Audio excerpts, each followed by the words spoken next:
My channel cook with Rujni. ನಾನಿವತ್ತು ನಿಮ್ಗೆ bread pakoda ತೋರಿಸ್ಕೊಡ್ತಾ ಇದ್ದೀನಿ. ಸೊ ಈ ಬ್ರೆಡ್ ಪಕೋಡ ಮಾಡೋದು ಹೇಗೆ ಅಂತ ನೋಡೋಣವಾ. ಮಿಕ್ಸಿಂಗ್ ಬೌಲ್ಗೆ ಚಿಕ್ಕ ಕಪ್ಪಲ್ಲಿ 3/4 ಕಪ್ ಆಗೋಷ್ಟು ಗಟ್ಟಿ ಮೊಸರು ಹಾಕಿ ಅದಕ್ಕೆ ಒಂದು 4 ಸ್ಲೈಸ್ ಸಾಲ್ಟ್ ಅಥವಾ ಸ್ವೀಟ್ ಬ್ರೆಡ್ನ ಪೀಸಸ್ ಮಾಡಿ ಹಾಕ್ಕೊಂಡು ಮಿಕ್ಸ್ ಮಾಡ್ಕೊಳ್ಳಿ. ಮಿಕ್ಸ್ ಮಾಡಾದ್ಮೇಲೆ ಒಂದು 5 ನಿಮಿಷ ನೆನೆಯೋದಕ್ಕೆ ಬಿಡಬೇಕು.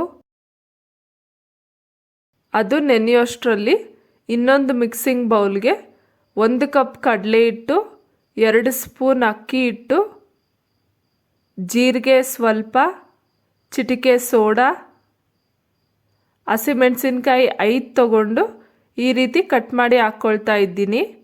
ಈರುಳ್ಳಿ ಒಂದು ದೊಡ್ಡದು ತಗೊಂಡು ಅದನ್ನು ಸಹ ಉದ್ದುದ್ದಕ್ಕೆ ಕಟ್ ಮಾಡಿ ಹಾಕ್ಕೊಳ್ತಾ ಇದ್ದೀನಿ.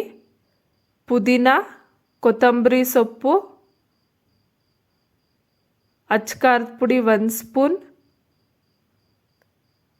ರುಚಿಗೆ ತಕ್ಕಷ್ಟು ಉಪ್ಪು ಎಲ್ಲ ಹಾಕಿ ಮಿಕ್ಸ್ ಮಾಡ್ಕೊಬೇಕು. ಇದ್ರ ಜೊತೆಗೆ ಮೊಸರಲ್ಲಿ ನೆನೆಸಿಟ್ಕೊಂಡಿರೋ ಬ್ರೆಡ್ ಹಾಕಿ ಮಿಕ್ಸ್ ಮಾಡ್ಕೊಳ್ಳೋಣ.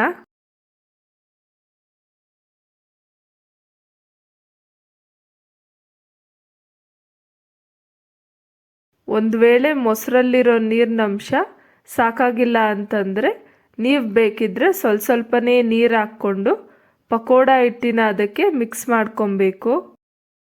ಮಿಕ್ಸ್ ಮಾಡೋದಕ್ಕೆ ಜಾಸ್ತಿ ನೀರು ಹಾಕ್ಕೊಳ್ಳೋಕೆ ಹೋಗಬೇಡಿ, ಯಾಕಂದರೆ ಪಕೋಡಾಗೆ ಸ್ವಲ್ಪ ಗಟ್ಟಿಯಾಗೇ ಇರಬೇಕು. ನಾವು ಹಿಟ್ಟನ್ನು ಯಾವ ರೀತಿ ಬೆರೆಸ್ಕೊಬೇಕು ಅಂತಂದರೆ ಆ ಬೆರೆಸಿಟ್ಕೊಂಡಿರೋ ಹಿಟ್ಟನ್ನು ಎಣ್ಣೆನಲ್ಲಿ ಬಿಡಬೇಕಾದ್ರೆ ಅದು ಬಿಡಿಬಿಡಿಯಾಗಿ ಬೀಳೋ ಥರ ಇರಬೇಕು.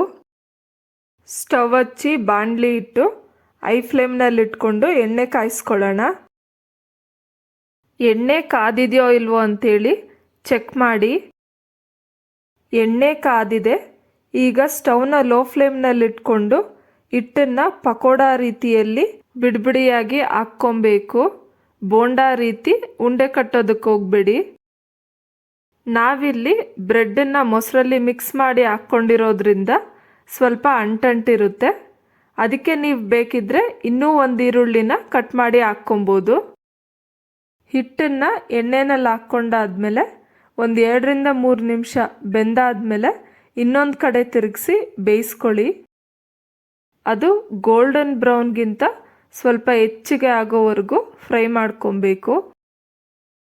ಒಂದು ವೇಳೆ ಅಂಟಂಟಿರೋದ್ರಿಂದ ಪಕೋಡ ಏನಾದರೂ ಬಿಡಿಬಿಡಿಯಾಗಿ ಬರ್ತಾ ಇಲ್ಲ ಅಂತಂದರೆ ಒಂಚೂರು ಕೈನ ತೇವ ಮಾಡಿಕೊಂಡು ಹಿಟ್ಟನ್ನು ಎಣ್ಣೆಯಲ್ಲಿ ಹಾಕ್ಕೊಬೋದು.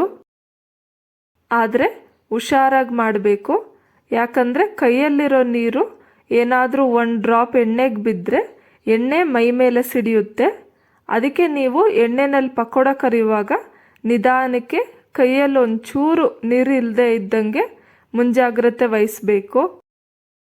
ಈಗ ಎರಡೂ ಕಡೆ ಬೆಂದಾದ್ಮೇಲೆ ಒಂದು ಬೌಲ್ಗೆ ತೆಗೆದಿಟ್ಕೊಂಡು ಉಳಿದಿರೋ ಹಿಟ್ಟನ್ನು ಎಣ್ಣೆನಲ್ಲಿ ಹಾಕಿ ಪಕೋಡ ಕರಿಬೇಕು.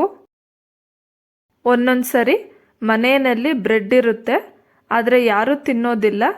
ಅಂಥ ಟೈಮಲ್ಲಿ ನೀವು ಬ್ರೆಡ್ ವೇಸ್ಟ್ ಮಾಡೋ ಬದಲು ಈ ರೀತಿ ಸ್ನ್ಯಾಕ್ಸ್ ಮಾಡಿಕೊಟ್ರೆ ಮಕ್ಕಳು ತುಂಬಾ ಇಷ್ಟಪಟ್ಟು ತಿಂತಾರೆ, ಮತ್ತು ಬ್ರೆಡ್ಡು ಕೂಡ ಎಲ್ಲ ಖಾಲಿ ಆಗುತ್ತೆ.